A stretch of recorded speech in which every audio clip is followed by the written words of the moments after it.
petit point sur les blessés, non, c'est ça? Ouais, c'est ça. Voilà. Bien. C'est ça la question. 5 blessés, un incertain, donc des blessés longue durée locaux, Koulibaly, Hugo, Salah et on l'a vu il y a 2 secondes. Jonas. Non, Loco, Salah, Bourgo. la 5. Koulibaly. Koulibaly, j'ai dit, Fèvre. Hein. Et un incertain, Edimilson Fernandez qui a arrêté l'entraînement tout à l'heure parce qu'il avait mal un peu au genou. Mais bon, a priori, ça devrait pas être trop grave. Mais bon, voilà. On a vu Bradley pas mal à l'entraînement cette semaine, même faire du collectif. Ouais.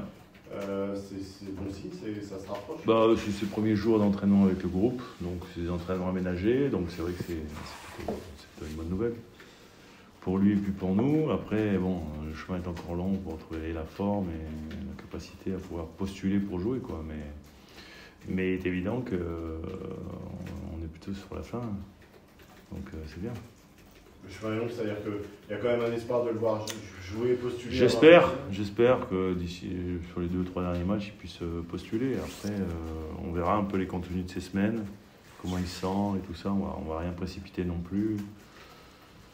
Et puis nous, on est aussi conscient que pour revoir le Bradley qu'on a connu avant sa blessure, il faudra certainement attendre quand même les matchs de la prochaine saison, quoi. Pour Soumi, il a toujours mal. Il a toujours mal. Et c'est incompréhensible. Il a les mêmes douleurs qu'avant de s'être fait opérer. Après, et même après toute la rééducation qu'il a faite pour rééquilibrer un peu sa force au bas du corps, parce qu'il est très développé bas du corps, et certainement qu'il a peut-être des déficits de force sur le haut, mais bon, ça fait 6 mois qu'il travaille dessus, donc il a toujours mal. Donc c'est un peu désespérant, surtout pour lui, parce que je pense que ça doit être compliqué à gérer ça, et surtout quand tu n'as pas trop de visibilité sur la suite. Et désespérant un peu pour nous aussi, quoi. Mais bon, après, malheureusement, c'est les éléments du foot de haut niveau, enfin du sport de haut niveau. La gestion des blessures et de la douleur. Ouais. Bon, Julien, ça, du coup, après son coup de calmant et samedi, ça va mieux avec Arsenal. Son coup de Bah, il avait. Ouais, il était malade, ça va mieux. C'était l'affaire d'un ou 2 jours, mais bon, quand ça tombe juste le jour du match, c'est emmerdant, quoi. Et tous ces blessés, ça vous donne aussi, au terme de coaching, vous avez changé un petit peu aussi vos habitudes, où vous faisiez beaucoup de changements à partir de la 60e. Est-ce que c'est lié aux blessures ou peut-être au match à Dunkerque aussi Non, le match à Dunkerque, si on devait refaire, on ferait pareil. Et je pense que si on le faisait 1000 fois, on ne prendrait jamais 3 buts sur coup de pied arrêté. Ouais, c'est comme ça. Non, c'est qu'après, il y a l'histoire des matchs, l'histoire des forces que tu as sur le banc aussi, des possibilités que tu as pour améliorer ton équipe.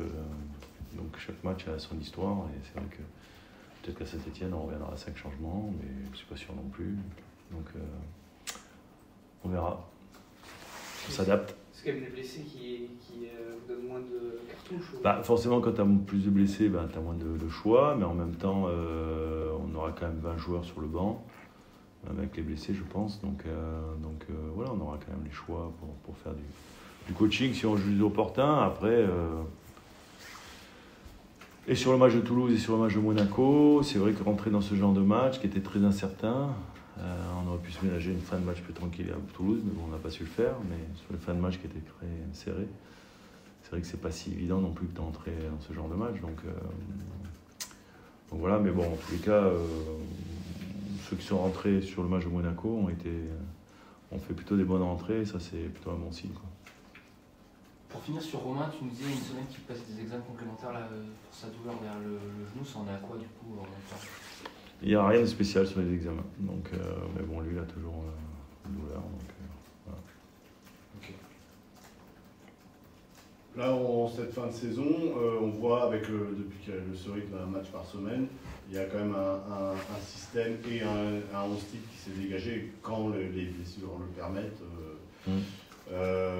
Comment c'est un système préférentiel qui tourne bien, là, en plus on l'a vu. Ben, on reste sur quelques matchs positifs. C'est vrai que depuis qu'on a récupéré notre rythme classique, on va dire, un match par semaine, voilà, il y a des garçons qui ont fait le bilan un petit peu de tout ce qu'on a vu depuis le début de la saison. Et puis après, il y a un Ange qui se dégage sur les 2 derniers matchs, je pense. Même s'il y a le retour de Massadio, des choses comme ça. Mais après, rien n'est figé. Hein. Il y a les entraînements pour se distinguer, il y a les matchs. Quand tu ne démarres pas, si tu rentres bien, tu as peut-être une chance de démarrer le match d'après. Donc voilà, mais bon, il est évident qu'il y a beaucoup moins de turnover, forcément, quoi. Par obligation, et notamment par obligation d'avoir des garçons en pleine possession de leurs moyens physiques, quoi. Et il y a surtout ce 4-3-3, tu nous en as parlé un petit peu après Monaco en parlant d'un côté droit qui était plus puncher et d'un côté gauche qui combinait plus. Un peu l'inverse. Ouais, je me souviens, à droite et ma gauche. Alors, après, ça dépend des joueurs que tu mets. Ouais. Si tu mets à droite Baldé, c'est moins dans le jeu combiné que si tu mets Del Castillo ou Mathias Pereira, par exemple. Si tu mets Sima à gauche, oui, il est plus dans la verticalité, dans la puissance, la vitesse, comme Ama Baldé. Donc tu peux avoir Imama ici et Abdallah d'un côté et de l'autre. Mais après, ça, c'est des volontés d'équilibre d'équipe et de plan de jeu aussi par rapport à l'adversaire. Donc c'est un autre match, un autre adversaire, une autre animation en face, qu'elle soit offensive ou défensive. Et nous, on essaiera de mettre en place, et puis pas forcément dans un 4-3-3, parce qu'on a fait beaucoup en 4-4-2, avec du losange, ou dans un 4-2-3-1 aussi, ça nous est arrivé, donc bon, on verra, mais bon, en tous les cas, il est évident qu'on essaie de réfléchir à toutes les options et pour essayer de choisir la meilleure. Il n'y a qu'à la fin du match, on sait si c'était la bonne. Et ouais. Le fait de retourner aussi à un match par semaine, on voit quand même qu'il y a une fraîcheur physique qui en dégage, quoi. Ouais, c'est vrai, je pense que sur le match de Monaco et même de Toulouse, il est évident qu'on a retrouvé un petit peu nos vertus, l'équipe qui met de l'intensité, qui est dans les duels, qui avance sur l'adversaire. Et c'est vrai que ça, c'est un petit peu nos spécificités, nos valeurs. Donc, pas qu'on les perde. Et il faudra qu'on soit très fort à ce niveau-là à Saint-Etienne, parce que à Geoffroy Guichard, c'est jamais simple d'aller jouer. Et on a vu que cette équipe de Saint-Etienne, elle était capable, sur des séquences, d'être très performante. Alors après, ils ne réussissent pas tout, hein, comme nous, mais en tous les cas, c'est une équipe que si on la laisse un peu dans le confort, on peut être vraiment en difficulté, quoi. Donc il faudra faire un très bon match et une belle performance. C'est jamais facile d'aller jouer contre une équipe qui a besoin de points dans ces moments critiques aussi. Forcément, quand on se rapproche de la fin, c'est vrai que c'est un peu les matchs à la vie et à la mort, donc c'est évident qu'on va avoir en face de nous une équipe très motivée, un stade forcément derrière son équipe, avec beaucoup d'ambiance, et là il faut qu'on se prépare psychologiquement à être capable d'affronter ça, quoi. Donc c'est évident qu'on ne s'attend pas à ce que les Verts nous fassent des cadeaux. Ça va être aussi un match spécial pour Madi qui va retrouver son ancien entre pour la première fois. Ouais, certainement, je n'en ai pas parlé avec lui, mais bon, il est évident que pour lui, ça va certainement lui faire quelque chose. J'oublie pas qu'il a été formé là-bas, il a même été capitaine, d'en partir. Il a tout vécu un peu dans ce club-là aussi, des bons moments, des moments plus compliqués. Donc voilà, je pense que ça lui fera plaisir forcément. J'espère qu'il aura un bon accueil, parce que je pense qu'il a dû laisser un bon souvenir là-bas. Voilà, mais comme nous, on accueillera bien aussi et Gauthier et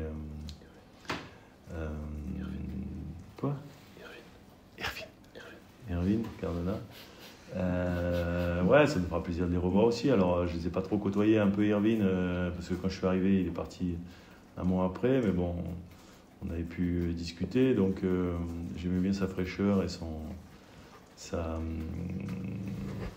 j'allais dire, je trouvais qu'il était assez plutôt sympathique, quoi. Donc, mais c'est vrai qu'on n'a pas trop travaillé ensemble, mais bon, en tous les cas, ce sont des joueurs qui sont effectivement moteurs dans cette équipe-là, et je pense qu'ils auront à cœur aussi de faire un bon match comme nous, quoi. Il y a eu des confirmations, non, mais il y avait eu plusieurs fois cette saison. Il y a de la réflexion, là. Hein ? Il y a de la réflexion. Non, mais notamment sur la première moitié de saison, à l'époque aussi Ligue des Champions, notamment pour le match des premiers matchs de 2025 à Angers. Avant, il y a eu à Auxerre et à Montpellier des décompressions chez des moins bien classés. Ça a été corrigé ensuite. Est-ce que là, ça t'inquiète? Parce que ce match-là, il se trouve entre des matchs face à des gros. Il y avait Monaco, il y aura Lens, il y aura beaucoup de concurrents directs. Bon, tous les matchs m'inquiètent. Hein. Moi, quand je prépare un match, qui sait qui peut dire que... Non, tous les matchs m'inquiètent et il est évident qu'aujourd'hui, s'il nous manque 4-5 points, parce que c'est la réalité, quoi, pour jouer réellement les 3 premières places qu'on a joué l'année dernière, il faut les chercher dans les 3 matchs que tu as cités, à Auxerre, à Montpellier, à Angers, où je pense sincèrement qu'on avait le potentiel et la qualité pour faire mieux. Maintenant, après, voilà, c'était aussi une période où c'était compliqué d'enchaîner. Là, on aura en tous les cas plus cette excuse, quoi. Mais bon, Saint-Étienne, voilà, ils vont jouer aussi, comme j'ai dit, leur avenir, donc ça va être un match difficile.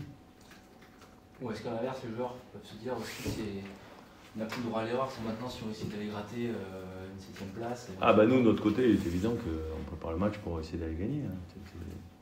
C'est déjà notre ambition tous les matchs, même quand on est allé au PSG, qu'on en a pris 7.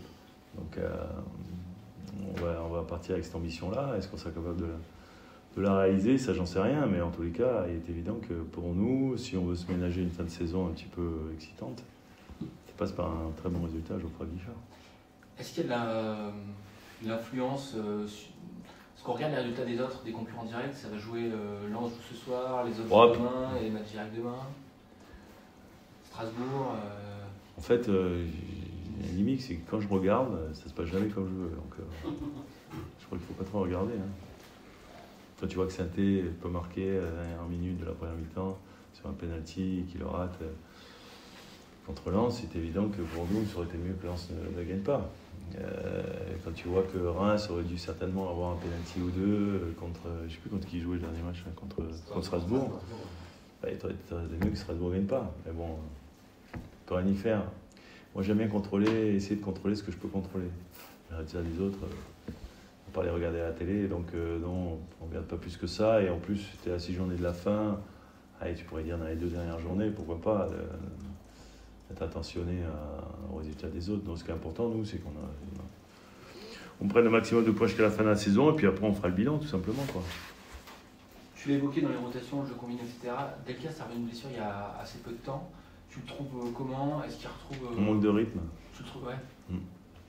Puis en plus, comme il a repris et que forcément il se sentait un peu fragile sur un côté, il a compensé de l'autre et il avait un peu la cuisse opposée qui était un peu chargée, donc fatigué. Et donc oui, on manque de rythme parce que bon, ça fait longtemps qu'il n'a pas joué, tout simplement. C'était si facile de retrouver le rythme très rapidement, ça se saurait. Donc voilà. Donc j'attends mieux de lui sur le plan physique, j'attends mieux de lui sur l'investissement à la perte du ballon, et j'attends mieux de lui également quand il a dans les pieds, quoi. Parce que je pense qu'il est capable de faire beaucoup mieux que ce qu'il a fait sur les dernières entrées, quoi. Et à Toulouse et notamment contre Monaco. Et par rapport à ça, lui, tu le sens un peu déçu de ses prestats? Non, j'en ai pas parlé avec lui, mais bon, les joueurs, ils savent très bien s'auto-noter. Hein. Bon, vous savez très bien le faire aussi, vous mettez des notes aux joueurs, même aux entraîneurs maintenant. Donc, mais les joueurs, ils ont l'esprit critique, ils savent quand ils font un bon match ou une bonne entrée. Alors c'est pas qu'il a fait de mauvaise entrée, mais je sais qu'il est capable de faire mieux.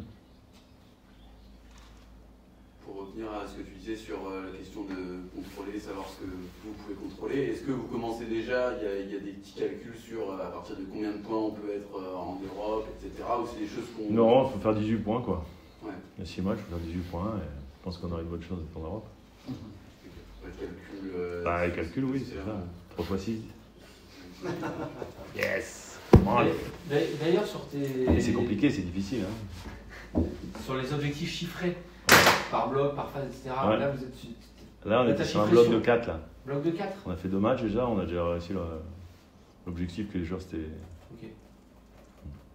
Donc il faut essayer de dépasser. Donc après, il restera les 4 derniers. Si je... Il faut le bien dépasser. Exactement. Vous êtes pas mal, hein. Vous êtes pas mal, normalement en orthographe, c'est des journalistes, vous écrivez, mais vous êtes pas mal en radio, pas trop. Vous êtes pas mal en mathématiques aussi. Tu disais dimanche, samedi, que l'appétit venait après avoir battu un gros, ça pouvait donner de l'appétit.